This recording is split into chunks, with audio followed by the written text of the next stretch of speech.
Have you ever thought it would be really great to flip houses and make some of the big profits that you see these guys making on things like, flip this house or flipping San Diego or whatever?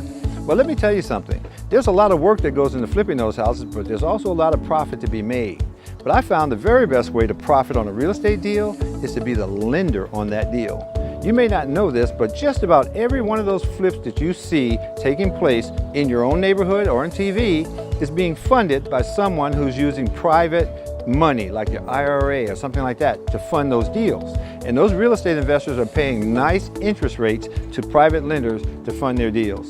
So if you'd like to make money as a private lender and participate in real estate deals without swinging a hammer or without screening a tenant, then consider becoming a private lender.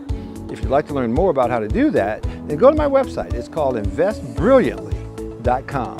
Check it out. I'm Desi Arnaz, professional investor, and I'll see you there.